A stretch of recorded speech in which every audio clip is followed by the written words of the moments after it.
नमस्कार, आप देख रहे हैं अपना उत्तर प्रदेश। मैं हूं आपके साथ अक्षय सिंह। बुलेटिन की शुरुआत इस वक्त की बड़ी खबर के साथ, और ये बड़ी खबर आपको मुख्यमंत्री योगी आदित्यनाथ से जुड़ी बता रहे हैं। सीएम योगी आदित्यनाथ अधिकारियों के साथ आज महत्वपूर्ण बैठक करने जा रहे हैं। नीति आयोग की बैठक की तैयारियों के संबंध में मुख्यमंत्री आज अधिकारियों के साथ चर्चा करेंगे। दोपहर 12:30 बजे अधिकारियों के साथ मुख्यमंत्री की यह बैठक होनी है।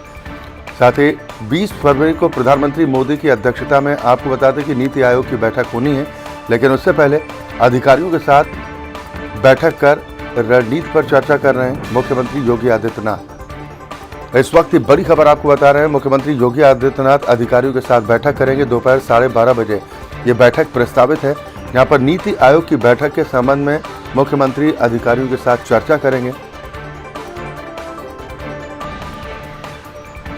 नीति आयोग की यह बैठक काफी महत्वपूर्ण मानी जा रही है और यही वजह कि मुख्यमंत्री योगी आदित्यनाथ समाज के इस बैठक से पहले तैयारियों को लेकर चर्चा कर रहे हैं।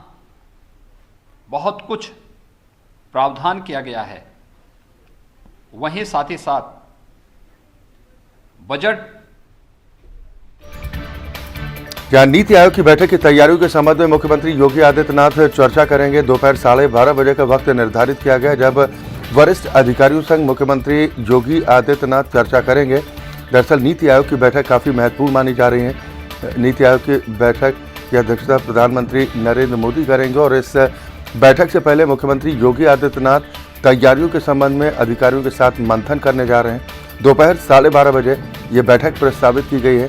यहाँ पर नीति आयोग की बैठक की तैयारियों के संबंध में मुख्यमंत्री योगी आदित्यनाथ अधिकारियों के साथ चर्चा करेंगे। नीति आयोग की बैठक से संबंधित खाका तैयार किया जाएगा। वही बड़ी खबर अपने दर्शकों को बता रहे हैं, मुख्यमंत्री योगी आदित्यनाथ का 14 फरवरी को वृंदावन का दौरा भी अब प्रस्तावित है। मुख्यमंत्री के दौरे को लेकर पुलिस प्रशासन अलर्ट पर है। दरअसल वैष्णो बैठक की व्यवस्थाओं का जायजा लेंगे मुख्यमंत्री योगी आदित्यनाथ। साथ ही बांके बिहारी मंदिर में भी मुख्यमंत्री पहुंचेंगे।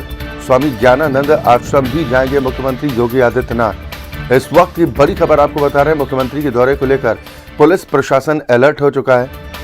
दरअसल वैष्णो बैठक की व्यवस्थाओं का जायजा मुख्यमंत्री लेने के लिए 14 फरवरी को वृंदावन के दौरे पर पहुंचने वाले हैं। यहां पर वो श्री बांके बिहारी मंदिर में दर्शन के लिए भी पहुंचेंगे। इसके साथ ही मुख्यमंत्री योगी आदित्यनाथ और स्वामी ज्ञानानंद आश्रम भी पहुंचेंगे। 14 फरवरी को मुख्यमंत्री योगी आदित्यनाथ का ये वृंदावन दौरा है, जिसको लेकर अब पुलिस प्रशासन अलर्ट पर है। मुख्यमंत्री के दौरे के मद्देनजर तैयारियां अब तेज कर दी गई हैं। किसान बंधु, वैश्विक महामारी कोरोना के बावजूद इसका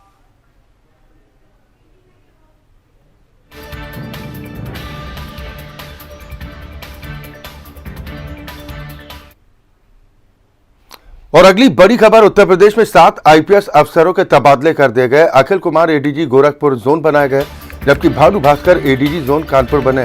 राजीव कृष्ण एडीजी जोन आगरा बने हैं, तो जय नारायण सिंह एडीजी पीटीसी मुरादाबाद बनाए गए हैं। साथ ही दावा शेरपा एडीजी सीबीसीआईडी लखनऊ बनाए गए हैं। ये बड़ी खबर आपको बता रहे हैं, उत्तर प्रदेश में एक बार फिर बड़ा प्रशासनिक फेरबदल देखने को मिला है।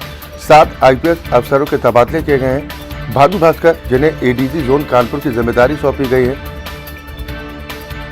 इसके साथ ही राजीव कृष्ण को एडीजी जोन आगरा बनाया गया। कुल 7 आईपीएस अधिकारी हैं जिनके तबादले किए गए हैं। ये बड़ा प्रशासनिक फेरबदल, उत्तर प्रदेश में 7 आईपीएस अफसरों के तबादले कर दिए गए हैं, जिसमें अखिल कुमार एडीजी गोरखपुर जोन बनाए गए हैं। दावा शेरपा एडीजी सीबीसीआईडी लखनऊ बनाए गए हैं, जबकि भानु भास्कर एडीजी जोन कानपुर बने। कुल 7 आईपीएस अधिकारी हैं जिनके तबादले किए गए हैं। ये बड़ी खबर अपने दर्शकों को बता रहे हैं। उत्तर प्रदेश शासन की तरफ से 7 आईपीएस अफसरों के तबादले कर दिए गए, जिनकी सूची जारी कर दी गई है।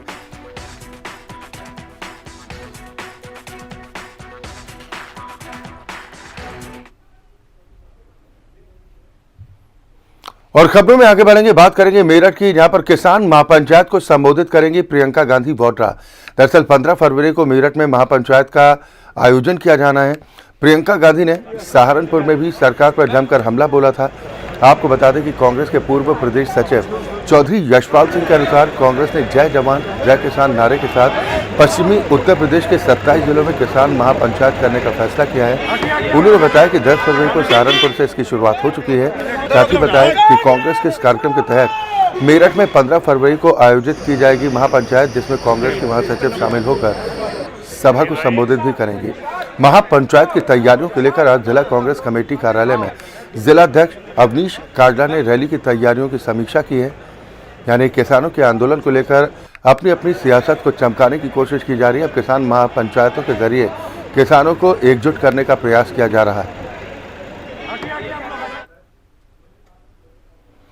उधर मथुरा में कृषि बिल के विरोध में आज बलदेव में किसानों की महापंचायत है। राष्ट्रीय लोकदल के राष्ट्रीय उपाध्यक्ष जयंत चौधरी इस महापंचायत में शामिल होंगे। किसान आंदोलन के सहारे मथुरा में सियासी जमीन तलाशने में आरएलडी जुट चुकी है। जयंत चौधरी की मथुरा में अलग अलग दिन 4 महापंचायतें हैं। आज बलदेव, 16 फरवरी को शेरगढ़, जबकि 17 फरवरी को नंदगांव में किसान महापंचायत होगी। वहीं 18 फरवरी को मगोर्रा में किसान महापंचायत में भारी भीड़ जुटने की संभावना भी जाहिर की जा रही है। आपको बता दें कि 26 जनवरी की घटना के बाद गाजीपुर बॉर्डर पर जो कुछ भी हुआ उसके बाद से राजनीति गर्म हो चुकी है। मुजफ्फरनगर की महापंचायत के बाद आरएलडी उपाध्यक्ष जयंत चौधरी पश्चिमी उत्तर प्रदेश में ताबड़तोड़ पंचायतें कर रहे हैं, जिनमें भीड़ भी जमकर इकट्ठा हो रही है।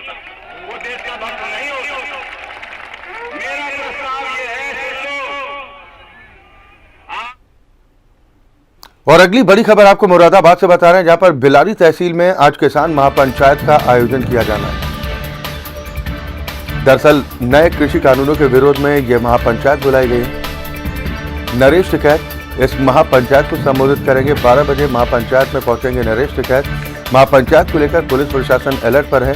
सुरक्षा व्यवस्था के लिए भारी पुलिस बल को तैनात किया गया है। ये बड़ी खबर आपको बता रहे हैं, नए कृषि कानूनों को लेकर विरोध थमने का नाम नहीं ले रहा है। लगातार नए कृषि कानूनों को लेकर सियासत भी गर्म होती जा रही है। आज बिलारी तहसील में महापंचायत का आयोजन किया गया है, जिसमें भारतीय किसान यूनियन के अध्यक्ष नरेश टिकैत इस महापंचायत में शामिल होंगे, पंचायत को संबोधित करेंगे। बड़ी खबर इस वक्त आपको मुरादाबाद से बता रहे हैं, जहां पर बिलारी तहसील में आज किसानों की महापंचायत बुलाई गई है। दरअसल भारतीय किसान यूनियन की तरफ से भी लगातार महापंचायतों के जरिए किसानों को एकजुट करने का प्रयास किया जा रहा है। सरकार पर दबाव बनाने की कोशिश की जा रही है कि नए कृषि कानूनों को वापस लिया जाए। और अगली बड़ी खबर अमेठी से, जहां पर पूर्व मंत्री गायत्री प्रसाद प्रजापति के भतीजे की संदिग्ध परिस्थितियों में मौत हो गई। बताया जा रहा है कि 20 वर्षीय युवक का रेलवे ट्रैक पर शव पड़ा मिला। कल देर शाम घर से किसी काम से ये युवक निकला था। आरपीएफ ने अब शव को पोस्टमार्टम के लिए भेज दिया है। अमेठी कोतवाली क्षेत्र खिरौना के पास का ये पूरा घटनाक्रम है, जहां रेलवे ट्रैक के पास से शव बरामद किया गया, जिसकी पहचान पूर्व मंत्री गायत्री प्रसाद प्रजापति के भतीजे के तौर पर की गई है। संदिग्ध परिस्थितियों में मौत हुई है। हालांकि अब जांच पड़ताल इस बात को लेकर की जा रही है कि मौत का कारण क्या है। 20 वर्षीय युवक है जो रेलवे ट्रैक पर मृत पाया गया है। बताया जा रहा है कि कल देर शाम घर से किसी काम के सिलसिले से निकला था युवक, लेकिन घर वापस नहीं लौटा। राजीव हमारे संवाददाता इस खबर पर ज्यादा जानकारी के साथ अमेठी से जुड़ गए हैं। राजीव, अब तक मौत के कारण स्पष्ट हो पाए हैं? राजीव, आवाज पहुंच रही है? जी, जैसा बता दूं कि यहाँ पर जो पूर्व मंत्री है गायत्री प्रसाद प्रजापति, उनके भतीजे का रेलवे ट्रैक पे शव मिला है, जहाँ पर 22 वर्षीय शुभम की संदिग्ध अवस्था में शव पाया गया रेलवे ट्रैक पे, जिसके बाद यहाँ प्रशासन में काफी हड़कंप मच गया है। इसके साथ ही मौके पर एसपी और जो पुलिस प्रशासन है वो पहुंची। जी, तफ्तीश कहां तक अभी पहुंची, ये पता चल पाया कि मौत का कारण क्या है? कहीं आत्महत्या का प्रयास है या फिर हत्या की कोशिश की गई है? कुछ पता चल पाया क्या अब तक? जी, जिस प्रकार से घटना रही उसे अमेठी प्रशासन से एसपी ने इसे आत्महत्या मान के चल रही है। अमेठी एसपी का बयान आया है, जिसमें उन्होंने कहा कि घटना आत्महत्या की लग रही है, बाकी जांच की जा रही है, जो कि कार्रवाई पुलिस द्वारा की जा रही है। चलिए, बिल्कुल, बहुत शुक्रिया इससे खबर पर तमाम जानकारी और बातचीत के लिए राजीव। अयोध्या में आसमान छूता राम मंदिर बन रहा है और इन दिनों उत्तर प्रदेश में शहर शहर राम मंदिर निर्माण के लिए अवैध उगाही करने वाले भी घूम रहे हैं। हाल ही में कानपुर और बुलंदशहर में मंदिर के चंदे के नाम पर फर्जीवाड़ा करने वाले लोग सामने आए।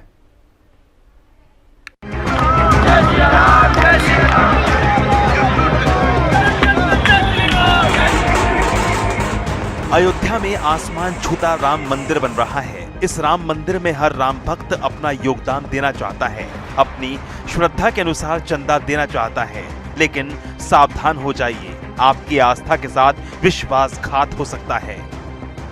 इन दिनों उत्तर प्रदेश में शहर शहर राम मंदिर निर्माण के लिए अवैध उगाही करने वाले घूम रहे हैं।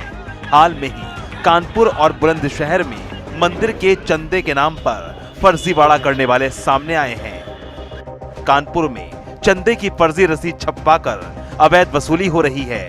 जैसे ही इसकी सूचना बजरंग दल को मिली, उसके एक कार्यकर्ता ने बर्रा थाने में शिकायत दर्ज की। उसको सूचना मिली कि राम मंदिर के नाम पे कुछ लोग फर्जी रसीदें छपवा के अवैध वसूली कर रहे हैं लोगों से, और ये जो चूंकि राम मंदिर से जुड़ा हुआ मामला है और पब्लिक की आस्था से जुड़ा हुआ मामला है, तो लोग फर्जी रसीदें इसमें छपवा के, और चूंकि ऊपर से भी निर्देश मिला हुआ था इसमें कि केवल एक ही रसीद इसमें चलेगी, वही रसीदें पब्लिक के बीच में जानी चाहिए। कोई भी आदमी या कोई भी संगठन अपनी रसीदें छपवा के इसमें वसूली या चंदा इकट्ठा नहीं करेगा। बजरंग दल के कार्यकर्ता की शिकायत पर पुलिस ने 3 लोगों पर धोखाधड़ी का केस दर्ज कर लिया है। राम मंदिर के चंदा इकट्ठा करने के नाम पे कुछ फर्जी लोग हैं जिन्होंने फर्जी पर्चियां बनाई हैं और वो चंदा इकट्ठा कर रहे हैं। तो इसमें जो तहरीर प्राप्त हुई है उसके बेसिस पे हमने FIR दर्ज कर ली है। इसमें उन्होंने 2 लोगों के नाम दिए हैं, जिसमें एक व्यक्ति का नाम चंद्र प्रकाश त्रिपाठी है और दूसरा अशोक राजपूत है, और कुछ अज्ञात लोग भी हैं। तो इसमें इन्वेस्टिगेशन चल रही है और जैसे फैक्ट सामने आएंगे हम आगे विधिक कार्रवाई करेंगे। कानपुर ही नहीं, बुलंदशहर में भी राम भक्तों की आस्था को चोट पहुंचाई गई है। यहाँ राम मंदिर समर्पण निधि की फर्जी रसीदें छपवाने के मामले में खुर्जा कोतवाली में FIR दर्ज की गई है। यह FIR श्री राम जन्मभूमि निधि समर्पण अभियान के जिला प्रमुख सर्वचन सिंह की तहरीर पर 3 लोगों के खिलाफ दर्ज हुई है। सर्वचन सिंह की माने तो उनको अपने कार्यकर्ताओं से ये जानकारी मिली, जिसके बाद खुर्जा पुलिस से शिकायत की गई। जैसे ही पुलिस प्रिंटिंग प्रेस पहुंची, उसे वहां से समर्पण निधि की फर्जी 600 से 700 रसीदें मिली। पुलिस ने इस मामले में दीपक ठाकुर, राहुल और प्रिंटिंग प्रेस के मालिक के खिलाफ केस दर्ज कर लिया है। साथ ही राहुल और दीपक ठाकुर को पुलिस ने गिरफ्तार भी कर लिया। एक प्रिंटिंग प्रेस में श्री राम जन्मभूमि तीर्थ क्षेत्र के नाम से पर्चियां छपवाई गई थी, जो बाइंडिंग के लिए एक आदमी के यहाँ भेजी गई। बाइंडिंग वाले को शक हुआ, उसने जानकारी दी, उस आधार पर एक अभियोग पंजीकृत किया गया है। जो 2 लोग, एक दीपक ठाकुर है, ऐदलपुर भीमरी थाना कोतवाली देहात का रहने वाला है, दूसरा राहुल है जो इसी का रिलेटिव है, ये भी खुर्जा देहात थाना क्षेत्र का रहने वाला है। इन दोनों लोगों ने ये पर्चियां छपवाई थी, इन्हें गिरफ्तार कर लिया गया है। प्रिंटिंग प्रेस का मालिक इखलाक खां है, जिसकी गिरफ्तारी के प्रयास किए जा रहे हैं। राम मंदिर के नाम पर उगाही करने वालों से सावधान रहने की जरूरत है। हिंदी खबर भी आपसे अपील करता है, अगर आप राम मंदिर निर्माण में योगदान देना चाहते हैं तो श्री राम जन्मभूमि तीर्थ क्षेत्र की आधिकारिक वेबसाइट पर जाकर ऑनलाइन चंदा दे सकते हैं। अगर हर राम भक्त जागरूक हो जाएगा तो आस्था के नाम पर खिलवाड़ करने वालों की दुकानें अपने आप ही बंद हो जाएंगी। कानपुर से गौरव अवस्थी, बुलंदशहर से साजिद सैफी, हिंदी खबर। और बात करेंगे इस वक्त एक और बड़ी खबर की। उत्तर प्रदेश में आज से फ्रंटलाइन वर्कर्स का टीकाकरण अभियान शुरू हो जाएगा। प्रदेश भर में 2 लाख फ्रंटलाइन वर्कर्स के टीकाकरण का लक्ष्य रखा गया है। लखनऊ में 98 बूथों पर 12,000 से ज्यादा वर्कर्स का टीकाकरण जारी है। बड़ी खबर इस वक्त आपको बता रहे हैं, प्रदेश में एक बार फिर वैक्सीनेशन की शुरुआत हो चुकी है। लखनऊ में 98 बूथों पर 12,000 से ज्यादा वर्कर्स का टीकाकरण अभियान जारी है। यूपी में आज फ्रंट लाइन वर्कर्स का टीकाकरण अभियान शुरू हो चुका है। ब्यूरो चीफ विक्रम राठौर इस खबर पर ज्यादा चर्चा और बातचीत के साथ जुड़ गए हैं। जिस तरह से रिकॉर्ड पर रिकॉर्ड भी बनते नजर आ रहे हैं कोरोना वैक्सीनेशन को लेकर, मुख्यमंत्री योगी आदित्यनाथ की तरफ से एक बैठक भी आज कोरोना को लेकर की जानी थी। यानी सरकार पूरी तरह से सजग है न सिर्फ कोरोना के वैक्सीनेशन को लेकर और बल्कि कोरोना की रोकथाम को लेकर भी पूरी सजगता है योगी सरकार की तरफ से। सजगता है और लगातार उत्तर प्रदेश सरकार उस क्रम में लगातार बड़े बड़े काम लगातार कर भी रही है। जिस तरीके से कोरोना मैनेजमेंट पूरे कोरोना काल में हुआ, उसका असर लगातार उत्तर प्रदेश में अब उसका दिखने भी लगा है और अब वैक्सीनेशन की प्रक्रिया भी बड़े स्तर पर चली और लगातार जैसे जिस तरीके से एक बड़ा प्रदेश है, जनसंख्या सबसे अधिक है, तो उसी के आधार पर तेजी से काम भी हो, इन सभी चीजों की लगातार मॉनिटरिंग मुख्यमंत्री योगी आदित्यनाथ द्वारा की जा रही है। आज भी मुख्यमंत्री योगी आदित्यनाथ ने टीम 11 की बैठक की और वैक्सीनेशन की पूरी प्रक्रिया का संज्ञान लिया कि अभी तक कितना क्या हो रहा है, किन जगहों पर काम हो रहा है, कैसे काम हो रहा है, इन सभी चीजों की समीक्षा की है। और जो वैक्सीनेशन की प्रक्रिया दोबारा से शुरू होनी है, जो फ्रंटलाइन वर्कर्स को वैक्सीन लगाई जा रही है, उनका डेटा किस तरीके से अपलोड हुआ है, किन किन विभाग के लोगों को भी लगाया जा रहा है, गाइडलाइंस के आधार पर लग रहा है कि नहीं लग रहा है, जो केंद्र की गाइडलाइंस दी गई उनके आधार पर किस तरीके से काम हो रहा है, सभी चीजों की समीक्षा लगातार मुख्यमंत्री योगी आदित्यनाथ अपने स्तर पे कर रहे हैं और मुख्यमंत्री के निर्देश पर लगातार शासन स्तर पर भी इसकी मॉनिटरिंग की जा रही है। तो साफ है कि जैसा आपने कहा कि भी उत्तर प्रदेश सरकार कोई भी कोर कसर नहीं छोड़ना चाहती। कोरोना काल में जिस तरीके से कोरोना मैनेजमेंट जिस तरीके से बड़े स्तर पर हुआ, तो वैक्सीनेशन में भी कोई कोर कसर उत्तर प्रदेश सरकार नहीं छोड़ना चाहती। बिल्कुल विक्रम, अब आम लोग भी इस बात का इंतजार कर रहे हैं, 50 साल से ज्यादा की उम्र वाले लोग भी इंतजार कर रहे हैं कि उनकी बारी कब आएगी। इस बारे में भी कुछ संकेत मिल पा रहे हैं कि अभी कितना इंतजार करना होगा? तौर पर है जी, बिल्कुल। देखिए, साफ तौर पर फ्रंट लाइन वॉरियर्स का जैसे ही जो वैक्सीनेशन का प्रोग्राम है, जैसे वैक्सीनेशन की जो संख्या वो खत्म होगी, उसके बाद जो 50 साल के ऊपर के जो लोग हैं उनकी जो वैक्सीनेशन का उनका प्रोग्राम है वो शुरू कर दिया जाएगा। और इसके संबंध में साफ तौर पर पहले से ही निर्देश जारी है कि सबसे पहले जो हेल्थ वर्कर्स थे उनको वैक्सीन लगाई जानी थी, उसके बाद जो फ्रंट लाइन वॉरियर्स हैं उनको वैक्सीन लगाई जानी थी, जो कि अब शुरू कर दिया गया है। और जैसे ही फ्रंट लाइन वॉरियर्स का वैक्सीनेशन का प्रोग्राम खत्म होगा, उसके बाद जो 50 साल के ऊपर के जो लोग हैं, बुजुर्ग हैं, उनको वैक्सीन लगाई जाएगी। उसके बाद आम जन को जो भी केंद्र की गाइडलाइन होगी उसके आधार पर आम लोगों को वैक्सीन दिया जाना शुरू कर दिया जाएगा। और मुख्यमंत्री योगी आदित्यनाथ ने साफ तौर पर इस चीज को सुनिश्चित करने के भी निर्देश दिए हैं कि जो भी गाइडलाइन केंद्र के द्वारा बनाई जा रही है उसका पूरी तरीके से पालन किया जाए। चलिए, बिल्कुल, बहुत शुक्रिया विक्रम इस खबर पर तमाम जानकारी और बातचीत के लिए। और अगली बड़ी खबर इस वक्त आपको पीलीभीत से बता रहे हैं, जहां पर विधायक निधि के दुरुपयोग का मामला सामने आया। दरअसल स्कूल प्रबंधक ने स्कूल के आवंटित जमीन को अपना बना लिया। डीएम ने आरोपी प्रबंधक के खिलाफ अब मुकदमा दर्ज करने का आदेश जारी किया है। पीलीभीत से इस वक्त की बड़ी खबर आपको बता रहे हैं, स्कूल प्रबंधक पर जमीन कब्जाने का आरोप लगा है। स्कूल प्रबंधक पर स्कूल की जमीन को हड़पने का आरोप लगा है। इस संबंध में जिलाधिकारी की तरफ से मुकदमा दर्ज करने के निर्देश दिए गए हैं। डीएम ने आरोपी प्रबंधक के खिलाफ मुकदमा दर्ज करवा दिया है। बताया जा रहा है कि स्कूल प्रबंधक ने स्कूल की जमीन को अपना बना लिया। अब प्रबंधक के खिलाफ धोखाधड़ी का मुकदमा दर्ज किया गया है। इस पूरे मामले को लेकर छानबीन भी की जा रही है। हालांकि जिलाधिकारी की तरफ से इस संबंध में दिशा निर्देश जारी किए गए, जिसके बाद इस आरोपी प्रबंधक के खिलाफ मुकदमा दर्ज कर लिया गया है, जिस पर आरोप है कि सरकारी जमीन पर कब्जा किया है, स्कूल की जमीन पर कब्जा किया है। सत्येंद्र गंगवार हमारे संवाददाता इस खबर पर ज्यादा जानकारी के साथ जुड़ गए हैं। एफआईआर तो दर्ज हो गई, गिरफ्तारी को लेकर क्या कुछ जानकारी मिल रही है? आपको बता दें, अभी तक गिरफ्तारी के लिए पुलिस को इत्तला कर दिया गया है, लेकिन अभी तक प्रबंधक की गिरफ्तारी नहीं हो सकी है। पुलिस फिलहाल गिरफ्तारी में लगी हुई है। आरोप क्या लगा प्रबंधक पर? किस तरह से इसने स्कूल की जमीन हथियाई? ऐसा है, आपको बता दें कि ये जमीन इसने स्कूल के नाम से विधायक निधि का पैसा लिया था और उसकी डीएम ने जांच कराई, तो जांच में इन्होंने स्कूल के नाम पर संपत्ति ना होनी पाई गई और पिता के नाम की संपत्ति पर ही स्कूल का निर्माण कर लिया, जिसकी जांच में सरकारी जगह पर गमन पाया गया। डीएम ने जांच कराकर जांच के बाद एफआईआर कराई और एफआईआर के बाद अब गिरफ्तारी के आदेश जारी कर दिए गए हैं, लेकिन अभी तक प्रबंधक की गिरफ्तारी नहीं हो सकी। चलिए, बिल्कुल, बहुत शुक्रिया इस खबर पर तमाम जानकारी और बातचीत के लिए सत्येंद्र। वैलेंटाइन डे से पहले पूरा हफ्ता वैलेंटाइन वीक के नाम से मनाया जाता है। लोग अपने पार्टनर के साथ प्यार भरे अंदाज में पूरा वीक एंजॉय करते हैं, लेकिन लखनऊ में सभी को हैरान करने वाला एक मामला सामने आया। दरअसल गोमती नगर के चौराहों पर एक प्रेमिका ने प्यार में नाकाम होने पर अपने प्रेमी की नफरत से भरे होर्डिंग्स लगवा दिए।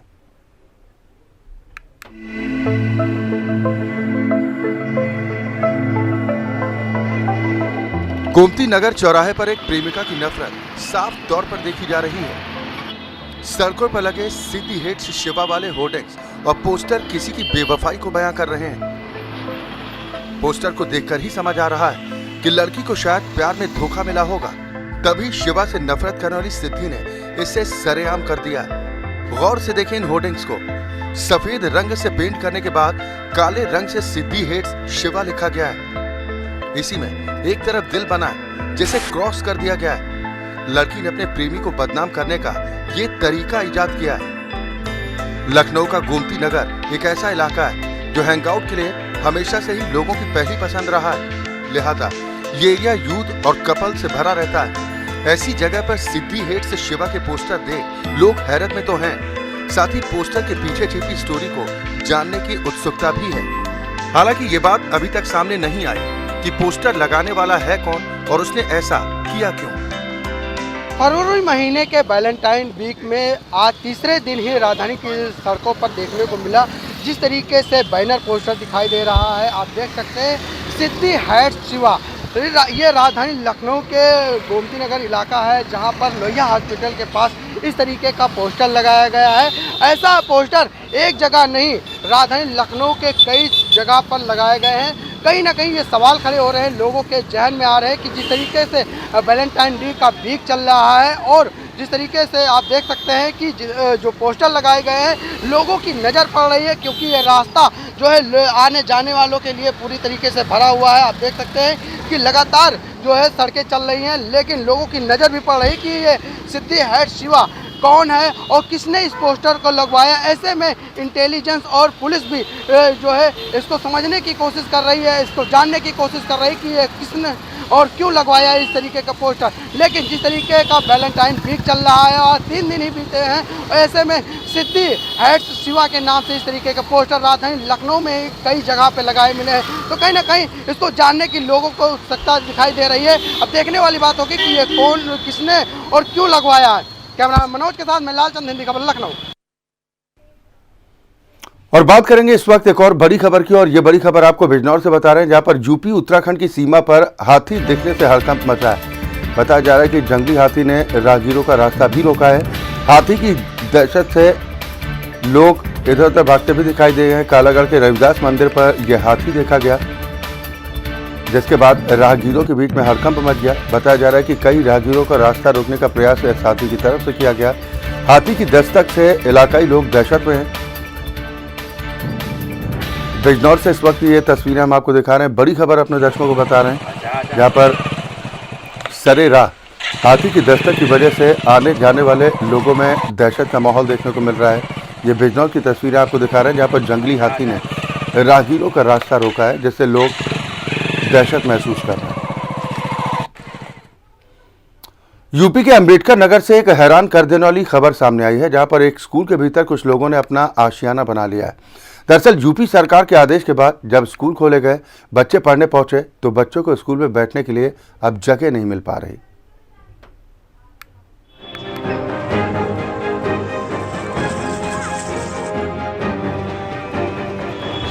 एक तरफ कोरोना काल के बाद योगी सरकार ने प्रदेश के स्कूलों को खोल दिया है, तो वहीं दूसरी तरफ अंबेडकर नगर से जो तस्वीर सामने आई है उसे देखकर आप हैरान रह जाएंगे। अंबेडकर नगर जिले के टांडा क्षेत्र में एक ऐसा स्कूल है जहां ग्रामीणों ने अपना आशियाना बना लिया है। बच्चों के क्लासरूम में जहां ब्लैक बोर्ड था वहां किचन बना रखा है, जहां बच्चों के बैठने की सीटें थीं वहां बेडरूम, और जहां बच्चों के खेलने की जगह थी वहां जानवरों का तबेला बन गया है।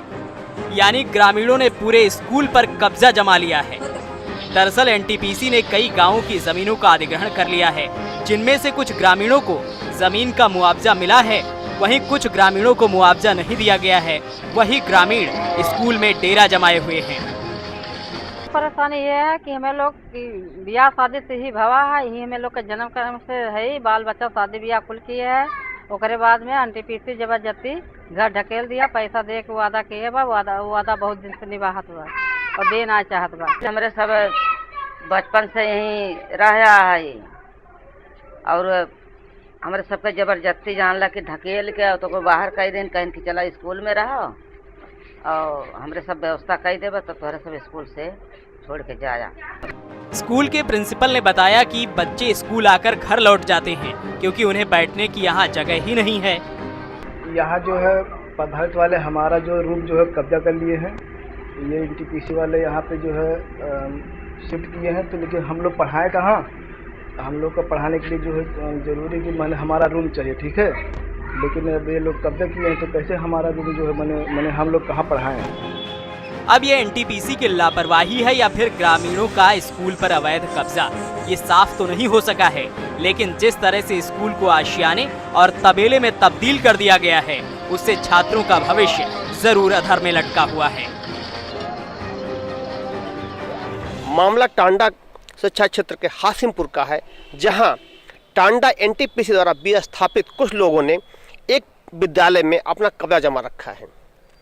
प्रिंसिपल द्वारा मना किए जाने के बावजूद वो परिवार गाली गलौज उतारू हो जाता है और विद्यालय जाने से मना करता है। परिवार का कहना है कि हमें सरकार ने विस्थापित किया, हमें सरकार ने हमारी ज़मीनें ले ली है, जब तक हम अपना मकान नहीं बनवा लेंगे, हमें आवास नहीं मिल जाता, हम विद्यालय को छोड़ेंगे नहीं। ऐसे में सवाल यह उठता है कि अब वो बच्चे पढ़ेंगे कहाँ, शिक्षा ग्रहण कहाँ करेंगे? कहीं न कहीं शिक्षा विभाग की एक बड़ी कमी है जो इस मामले पर ध्यान नहीं दे पा रही है। अपने सहयोगी मनीष वर्मा के साथ मैं रोशन गुप्ता, हिंदी खबर, अम्बेडकर नगर से। और इसी के साथ इस बुलेटिन में फिलहाल के लिए इतना ही, लेकिन खबरें लगातार जारी।